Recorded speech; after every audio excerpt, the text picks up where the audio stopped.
शुक्लाम्बरधरं विष्णुं शशिवर्णं चतुर्भुजं प्रसन्नवदनं ध्यायेत् सर्वविघ्नोपशान्तये। यस्य द्विरदवक्त्राद्याः पारिषद्याः परः शतं विघ्नं निघ्नन्ति सततं विश्वक्सेनं तमाश्रये। व्यासं वसिष्ठनप्तारं शक्तेः पौत्रमकल्मषं पराशरात्मजं वन्दे शुकतातं तपोनिधिं। व्यासाय विष्णुरूपाय व्यासरूपाय विष्णवे नमो वै ब्रह्मनिधये वासिष्ठाय नमो नमः। अविकाराय शुद्धाय नित्याय परमात्मने सदैकरूपरूपाय विष्णवे सर्वजिष्णवे। यस्य स्मरणमात्रेण जन्म संसारबन्धनात् विमुच्यते। नमस्तस्यै विष्णवे प्रभविष्णवे। ॐ नमो विष्णवे प्रभविष्णवे। श्रीवैशम्पायन उवाच श्रुत्वा धर्मानशेषेण पावनानि च सर्वशः युधिष्ठिरः शान्तनवं पुनरेवाभ्यभाषत। युधिष्ठिर उवाच किमेकं दैवतं लोके किं वाप्येकं परायणं स्तुवन्तः कं कमर्चन्तः प्राप्नुयुर्मानवः शुभं। को धर्मः सर्वधर्माणां भवतः परमो मतः किं जपन्मुच्यते जन्तुर्जन्म संसारबन्धनात्। श्रीभीष्म उवाच जगत्प्रभुं देवदेव मनन्तं पुरुषोत्तमं स्तुवन्नाम सहस्रेण पुरुषः सततोत्थितः तमेव चार्चयन् नित्यं भक्त्या पुरुषमव्ययम्। ध्यायन् स्तुवन् नमस्यंश्च यजमानस्तमेव च। अनादिनिधनं विष्णुं सर्वलोकमहेश्वरं लोकाध्यक्षं स्तुवन् नित्यं सर्वदुःखातिगो भवेत्। ब्रह्मण्यं सर्वधर्मज्ञं लोकानां कीर्तिवर्धनं लोकनाथं महद्भूतं सर्वभूतभवोद्भवम्। येष मे सर्वधर्माणां धर्मोऽधिकतमो मतः यद्भक्त्या पुण्डरीकाक्षं स्तवैरर्चेन्नरः सदा। परमं यो महत्तेजः परमं यो महत्तपः परमं यो महद्ब्रह्मा परमं यः परायणं। पवित्राणां पवित्रं यो मङ्गलानां च मङ्गलं दैवतं देवतानां च भूतानां यो व्ययः पिता। यतः सर्वाणि भूतानि भवन्त्यादियुगागमे यस्मिंश्च प्रलयं यान्ति पुनरेव युगक्षये। तस्य लोकप्रधानस्य जगन्नाथस्य भूपते विष्णोर्नाम सहस्रं मे शृणु पापभयापहम्। यानि नामानि गौणानि विख्यातानि महात्मनः ऋषिभिः परिगीतानि तानि वक्ष्यामि भूतये। ऋषिर्नाम्नां सहस्रस्य वेदव्यासो महामुनिः छन्दोनुष्टुप् तथा देवो भगवान् देवकीसुतः। अमृतांशोद्भवो बीजं शक्तिर्देवकी नन्दनः त्रिसामा हृदयं तस्य शान्त्यर्थे विनियुज्यते विष्णुं जिष्णुं महाविष्णुं प्रभविष्णुं महेश्वरम् अनेकरूपदैत्यान्तं नमामि पुरुषोत्तमम् अस्य श्रीविष्णुर्दिव्यसहस्रनामस्तोत्रमहामन्त्रस्य श्रीवेदव्यासो भगवान् ऋषिः अनुष्टुप्छन्दः श्रीमहाविष्णुः परमात्मा श्रीमन्नारायणो देवता अमृतांशोद्भवो भानुरिति बीजम् देवकी नन्दनः सृष्टेति शक्तिः उद्भवक्षोभणो देव इति परमो मन्त्रः शङ्खभृन्नन्दकी चक्रीति कीलकम् शार्ङ्गधन्वा गदाधर इत्यस्त्रम् रथाङ्गपाणिरक्षोभ्य इति नेत्रम् त्रिसामा सामगः सामेति कवचम् आनन्दं परब्रह्मेति योनिः ऋतुसुदर्शनः काल इति दिग्बन्धनः श्रीविश्वरूप इति ध्यानम् श्रीमहाविष्णुप्रीत्यर्थे सहस्रनाम जपे पारायणे विनियोगः ध्यानम् क्षीरोधन्वत्प्रदेशे शुचिमणिविलसत्सैकते मौक्तिकानां माला क्लुप्तासनस्थः स्फटिकमणिनिभैर्मौक्तिकैर्मण्डिताङ्गः शुभ्रैरभ्रैरदभ्रैरुपरि विरचितैर्मुक्तपीयूषवर्षैः आनन्दीनः पुनीयादरिनलिनगदाशङ्खपाणिर्मुकुन्दः भूः पादौ यस्य नाभिर्वियदसुरनिलश्चन्द्रसूर्यौ च नेत्रे कर्णावाशा शिरोद्वौर्मुखमपि दहनो यस्य वास्तेयमप्तिः अन्तःस्थं यस्य विश्वं सुरनरखगोभोगि गन्धर्वदैत्यैः चित्रं रम्यते तं त्रिभुवनवपुषं विष्णुमीशं नमामि। ॐ नमो भगवते वासुदेवाय। शान्ताकारं भुजगशयनं पद्मनाभं सुरेशं विश्वाधारं गगनसदृशं मेघवर्णं शुभांगं लक्ष्मीकान्तं कमलनयनं योगिहृद्यानगम्यं वन्दे विष्णुं भवभयहरं सर्वलोकैकनाथम् मेघश्यामं पीतकौसेयवासं श्रीवत्साकं कौस्तुभोद्भासिताङ्गं पुण्योपेतं पुण्डरीकायताक्षं विष्णुं वन्दे सर्वलोकैकनाथम् नमः समस्तभूतानाम् आदिभूताय भूभृते अनेकरूपरूपाय विष्णवे प्रभविष्णवे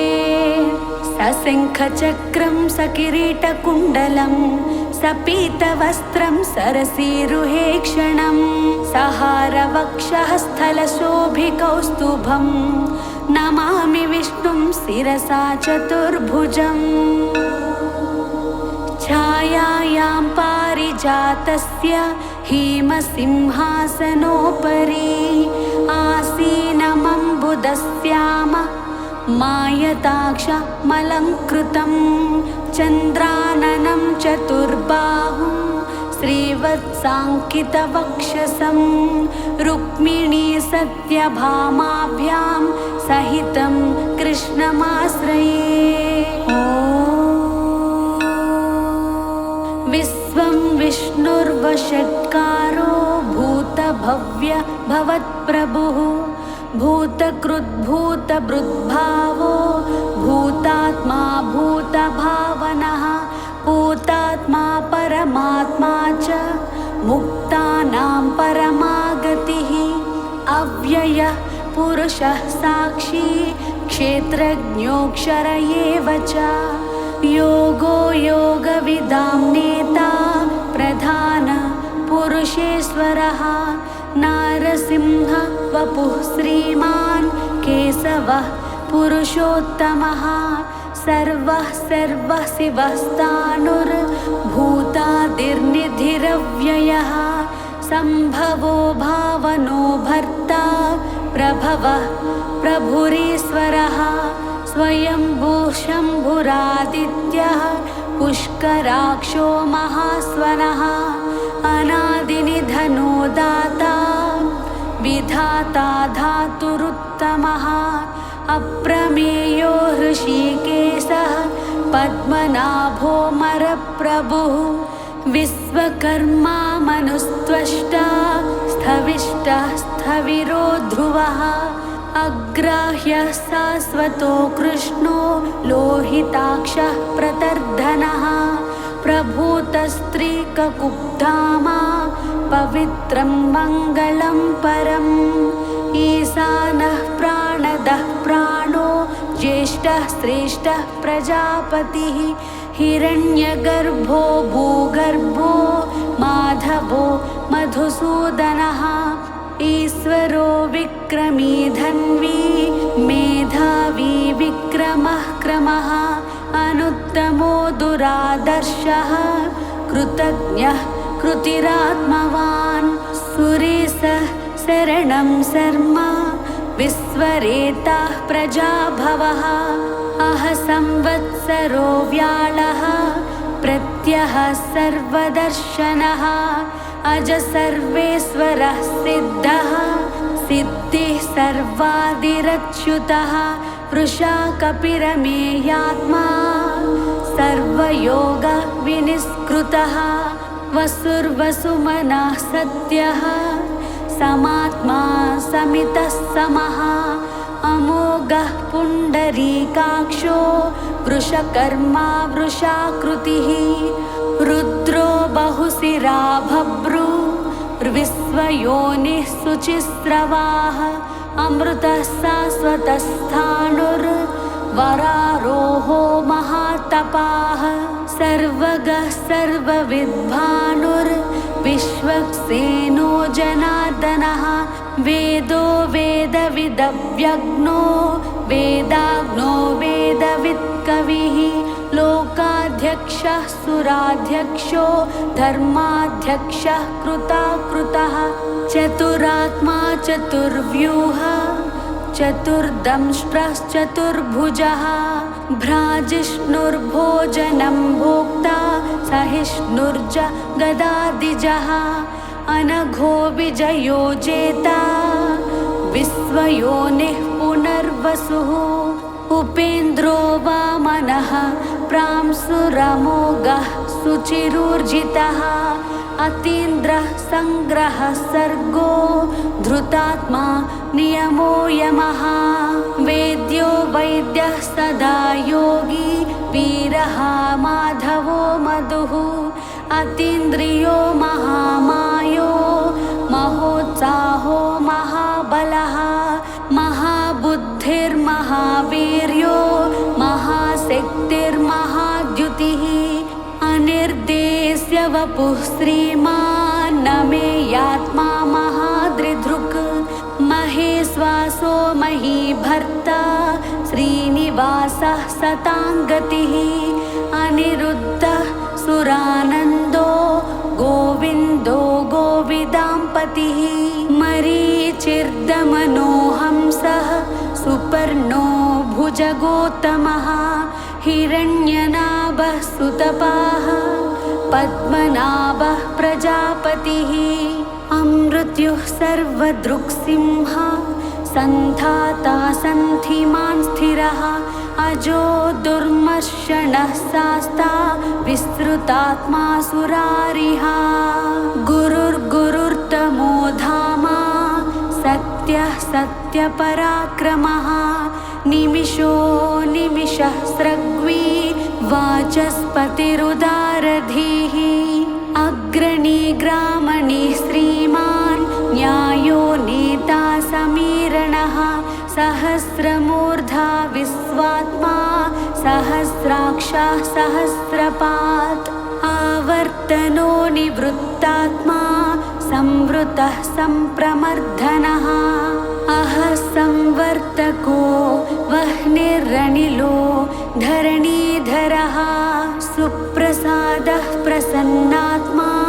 विश्वधृग्विश्वभुक् विभुः सत्कर्ता सत्कृतः साधुर्जह्नुर्नारायणो नरः असंख्येयो प्रमेयात्मा विशिष्टः शिष्टकृच्छुचिः सिद्धार्थः सिद्धसंकल्पः सिद्धिदः सिद्धिसाधनः वृषाही वृषभो विष्णुर्वृषपर्वा वृषोदरः वर्धनो वर्धमानश्च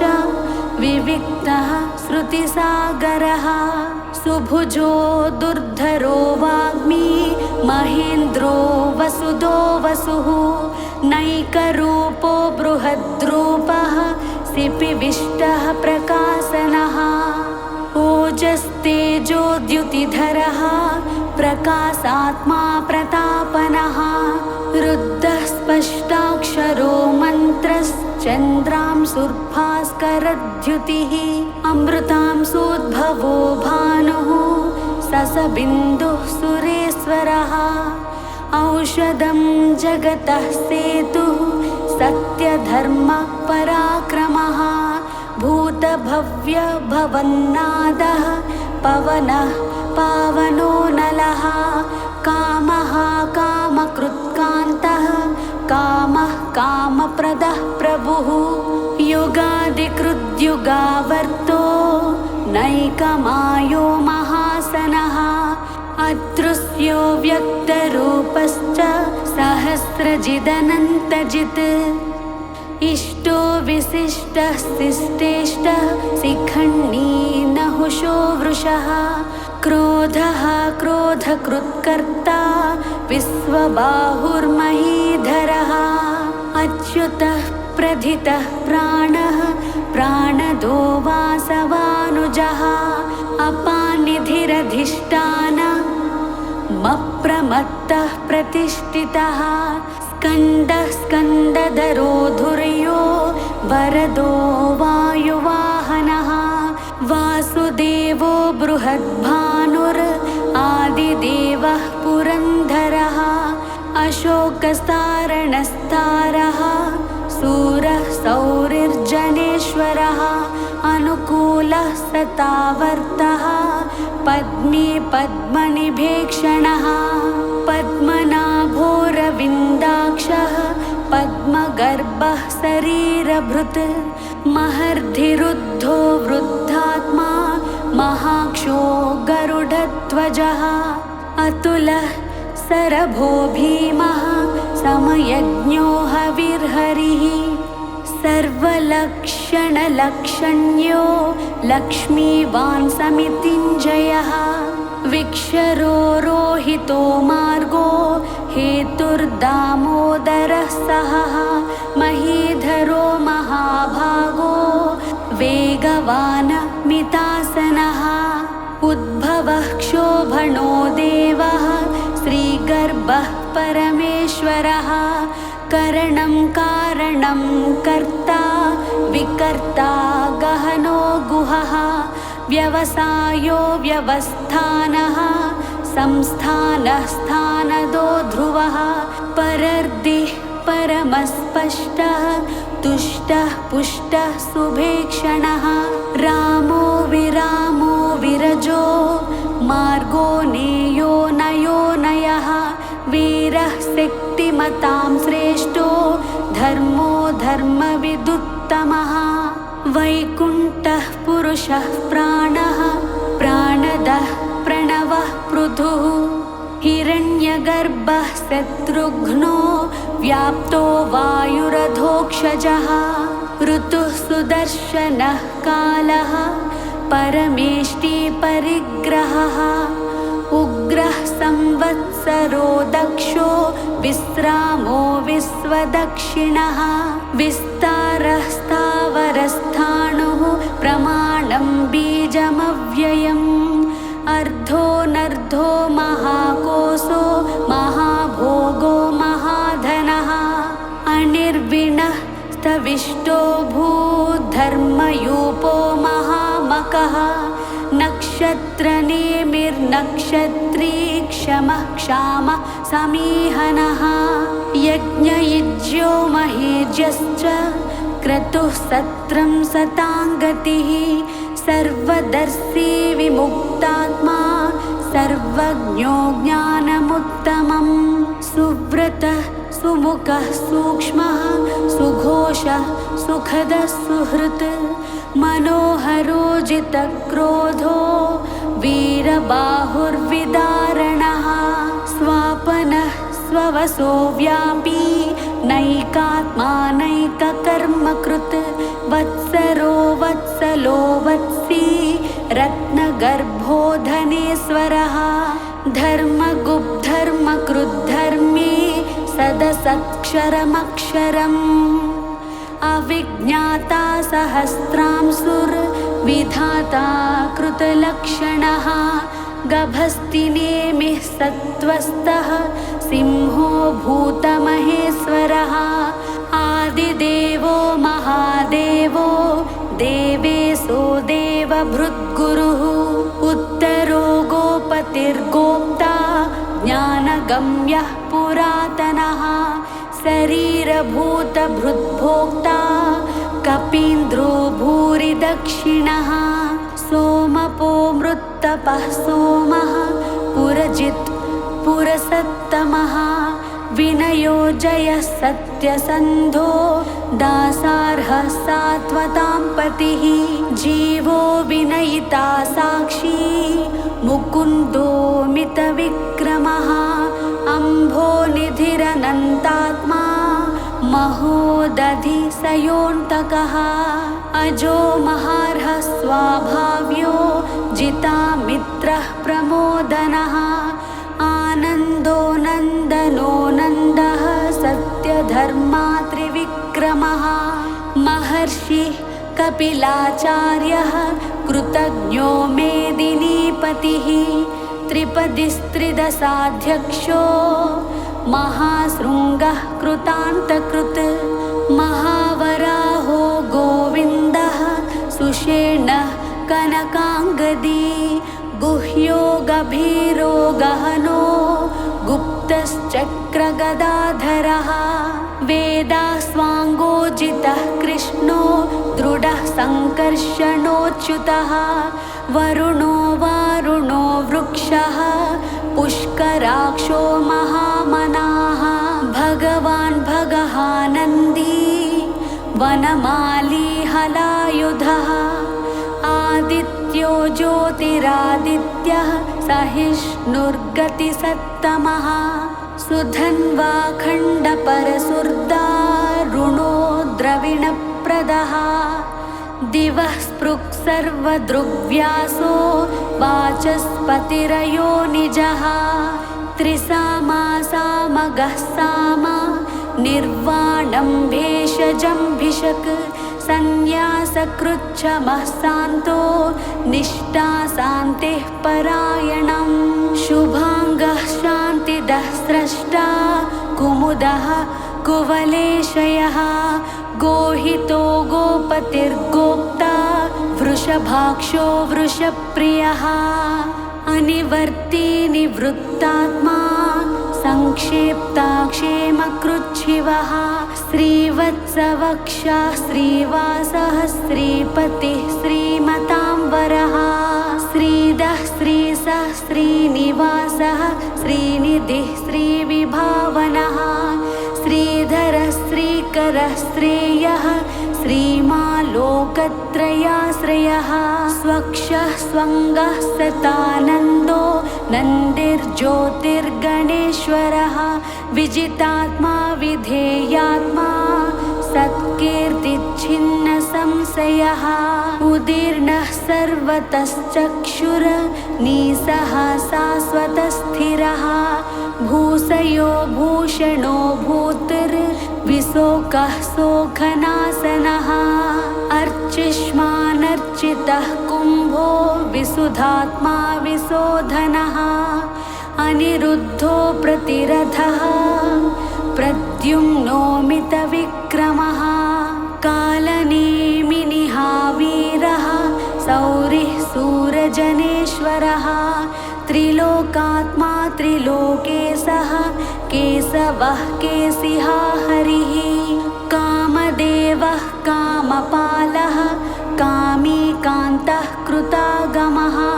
अनिर्देश्य वपुर्विष्णुर्वीरोऽनन्तो धनञ्जयः ब्रह्मण्यो ब्रह्मकृद्ब्रह्मा ब्रह्म ब्रह्म विवर्धनः ब्रह्मविद्ब्राह्मणो ब्रह्मी ब्रह्मज्ञो ब्राह्मणप्रियः महाक्रमो महाकर्मा महातेजा महोरगः महाक्रतुर्महायज्वा महायज्ञो महाहविः स्तव्यस्तव प्रियः स्तोत्रं स्तुतिः स्तोतारणप्रियः पूर्णः पूरयिता पुण्यः पुण्यकीर्तिरनामयः मनोजवस्तीर्थकरो वसुरेता वसुप्रदः वसुप्रदो वासुदेवो वसुर्वसुमनाहविः सद्गतिः सत्कृतिः सत्ता सद्भूतिः सत्परायणः सूरसेनो यदुश्रेष्ठः सन्निवासः सुयामुनः भूतावासो वासुदेवः सर्वासु निलयो नलः दर्पः दर्पदो दृप्तो दुर्धरोधा पराजितः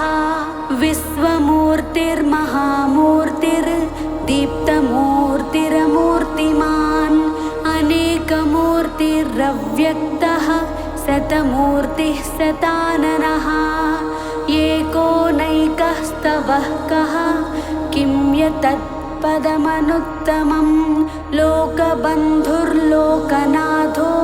माधवो भक्तवत्सलः सुवर्णवर्णो हेमाज्ञो वराङ्गश्चन्दनाङ्गदी वीरः विषमः शून्यो घृतासीरचलश्चलः अमानी मानदो मान्यो लोकस्वामी त्रिलोकधृत् सुमेधा मेधजो धन्यः सत्यमेधाधराधरः तेजो वृषो द्युतिधरः सर्वशस्त्रभृताम्बरः प्रग्रहो निग्रहो व्यग्रो नैकशृङ्गो गदाग्रजः चतुर्मूर्तिश्चतुर्बाहुश्चतुर्व्यूहश्चतुर्गतिः चतुरात्मा चतुर्भावः चतुर्वेदविदेकपात् समावर्तो निवृत्तात्मा दुर्जयो दुरतिक्रमः दुर्लभो दुर्गमो दुर्गो दुरावासो दुरारिः शुभाङ्गो लोकसारङ्गः सुतन्तुस्तन्तुवर्धनः इन्द्रकर्मा महाकर्मा कृतकर्मा कृतागमः उद्भवः सुन्दरः सुन्दो रत्ननाभः सुलोचनः अर्को वाजसनः शृङ्गी जयन्तः सर्वविजयी सुवर्णबिन्दुरक्षोभ्यः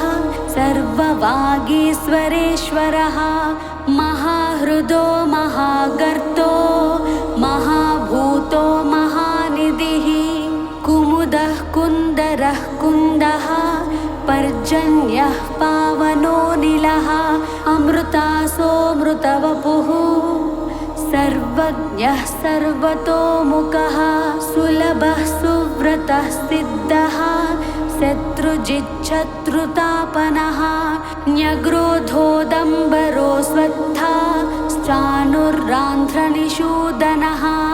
सहस्रार्चिः सप्तजिह्वाः सप्तेदाः सप्तवाहनः अमूर्तिरनघोचिन्त्यो भयकृद्भयनाशनः अनुर्बृहत्कृशः स्थूलो गुणभृन्निर्गुणो महान् अधृतस्वधृतः स्वास्यः प्राग्वंसो वंशवर्धनः भारभृत्कथितो योगी योगी सः सर्वकामदः आश्रमः श्रवणः क्षामः सुपर्णो वायुवाहनः धनुर्धरो धनुर्वेदो दण्डो दमयिता दमः अपराजितः सर्वसहो नियन्ता नियमो यमः सत्त्ववान् सात्विकः सत्यः सत्यधर्मः परायणः अभिप्रायः प्रियार्होरः प्रियकृत् प्रीतिवर्धनः विहाय सगतिर्ज्योतिः सुरुचिर्हुतभुग्विभुः रविर्विरोचनः सूर्यः सविता रविलोचनः अनन्तो हुतभुग्भोक्ता सुखदो नैकजोऽग्रजः अनिर्विणः सदामर्षि लोकधिष्ठानमद्भुतः सनातनतमः कपिलः कपिरव्ययः स्वस्तिदः स्वस्तिकृत् स्वस्तिः स्वस्ति भुक् स्वस्ति दक्षिणः अरौद्रः कुण्डलीचक्री विक्रम्योर्जितशासनः शब्दातिगः शब्दसहः शिशिरः सर्वरीकरः अक्रूरः पेसलो दक्षो दक्षिणः क्षमिणाम्बरः विद्वत्तमो वीतभयः पुण्यश्रवणकीर्तनः उत्तारणो दुष्कृतिः पुण्यो दुःस्वप्ननाशनः वीरः रक्षणः सन्तो जीवनः पर्यवस्थितः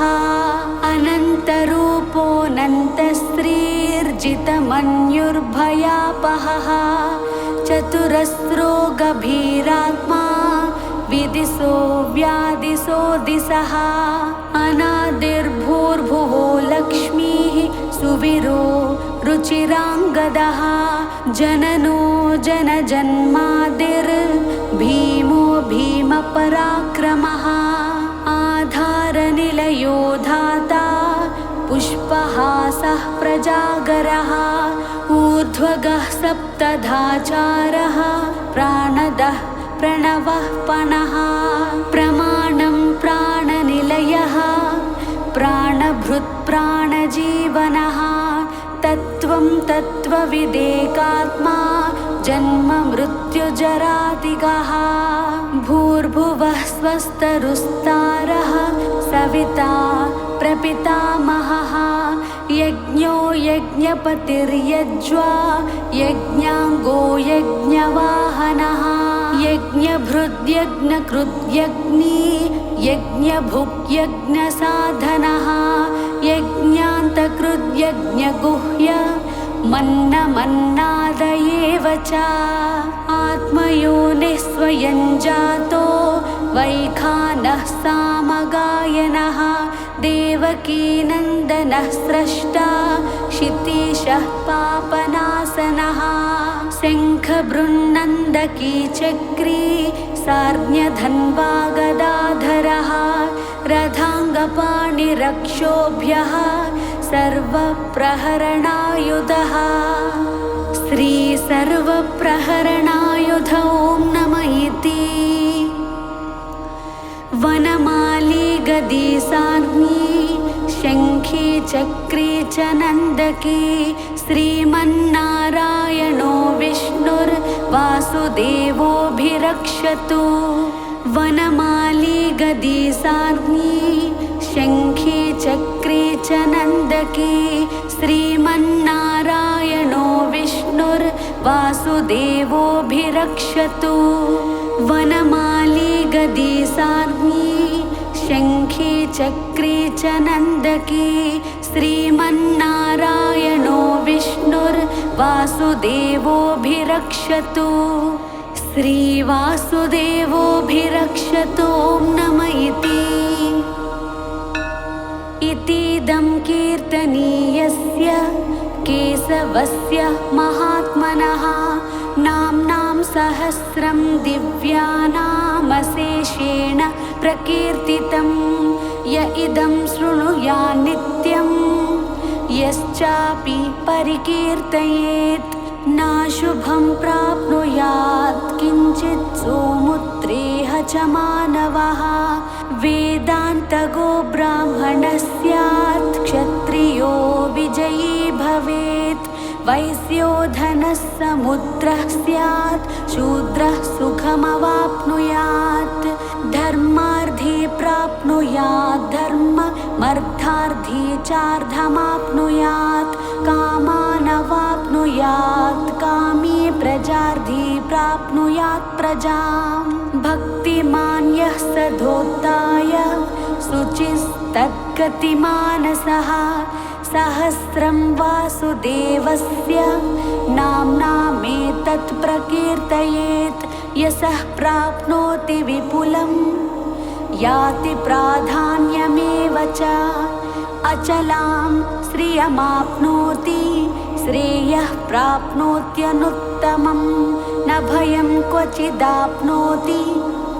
वीर्यं तेजश्च विन्दति भवत्यरोगो द्युतिमान्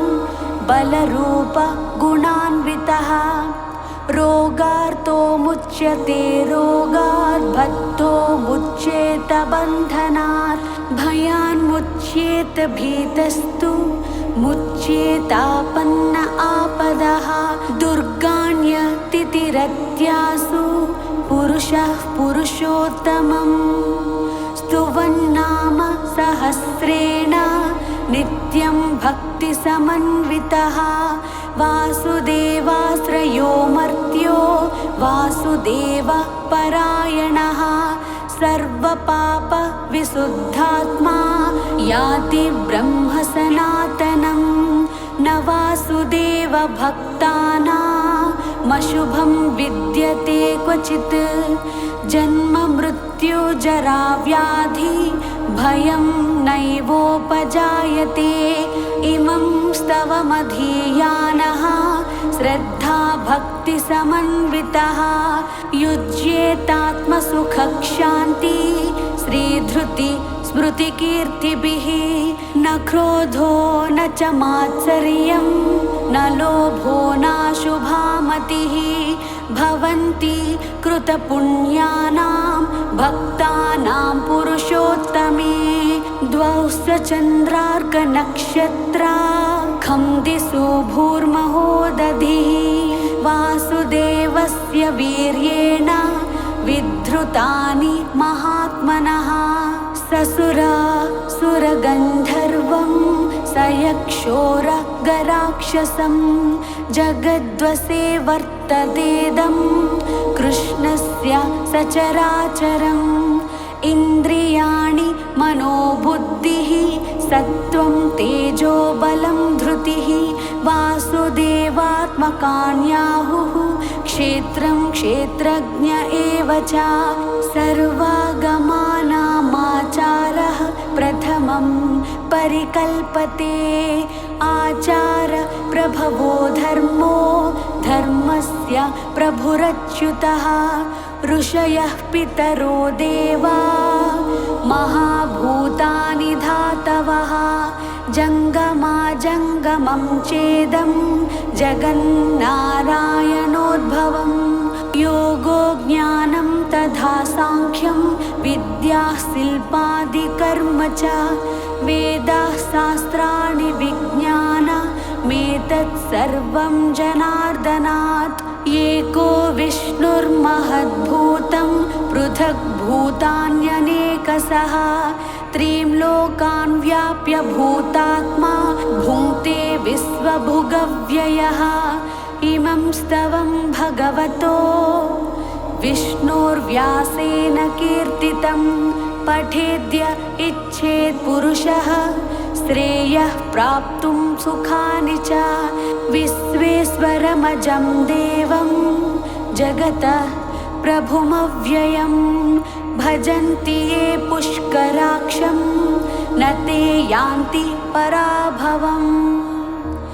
न ते यान्ति पराभवम्। ॐ नमः इति। अर्जुन उवाच पद्मपत्र विशालाक्ष पद्मनाभ सुरोत्तमा भक्तानामनुरक्तानां त्राता भव जनार्दना। श्रीभगवानुवाच यो मां नाम सहस्रेण स्तोतुमिच्छति पाण्डवः सोऽहमेकेन श्लोकेन स्तुत एव न संशयः स्तुत एव न संशय। ॐ नमः इति। व्यास उवाच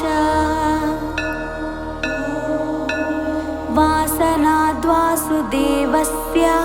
वासितं भुवनत्रयं सर्वभूतानि वासोऽसि वासुदेव नमोऽस्तु ते। श्रीवासुदेव नमोऽस्तु त। ॐ नमः इति। पार्वत्युवाच केनोपायेन लघुना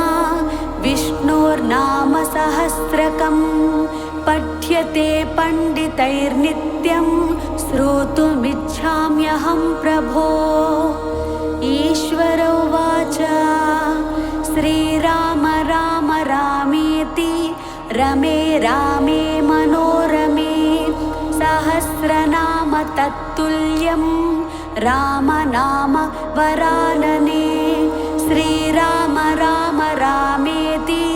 रमे रामे मनोरमे सहस्रनाम तत्तुल्यं रामनाम वरानने। श्रीराम राम रामेति रमे रामे मनोरमे सहस्रनाम तत्तुल्यं रामनाम वरानने। श्रीराम नाम वरानन। ॐ नमः इति। ब्रह्मोवाच नमोऽस्त्वनन्ताय सहस्रमूर्तये सहस्रपादाक्षिशिरोरुबाहवे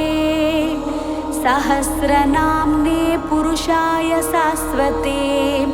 सहस्रकोटियुगधारिणे नमः। श्रीसहस्रकोटियुगधारिणे नमः। ॐ नमः इति। सञ्जय उवाच यत्र योगेश्वरः कृष्णो यत्र पार्थो धनुर्धरः तत्र श्रीर्विजयो भूतिर्ध्रुवा नीतिर्मतिर्मम। श्रीभगवानुवाच अन्यन्याश्चिन्तयन्तो मां ये जनाः पर्युपासते तेषां नित्याभियुक्तानां योगक्षेमं वहाम्यहं परित्राणाय साधूनां विनाशाय च दुष्कृतां धर्मसंस्थापनार्थाय सम्भवामि युगे युगे। परित्राणाय साधूनां विनाशाय च दुष्कृतां धर्मसंस्थापनार्थाय सम्भवामि युगे युगे। परित्राणाय साधूनां विनाशाय च दुष्कृतां धर्मसंस्थापनार्थाय सम्भवामि युगे युगे। आर्ताः विषण्णाः शिथिलाश्च भीताः घोरेषु च व्याधिषु वर्तमानाः संकीर्त्य नारायणशब्दमात्रं विमुक्तदुःखाः सुखिनो भवन्ति। कायेन वाचा मनसेन्द्रियैर्वा बुद्ध्या अध्यात्मना वा प्रकृतेः स्वभावात् करोमि यद्यत् सकलं परस्मै नारायणायेति समर्पयामि।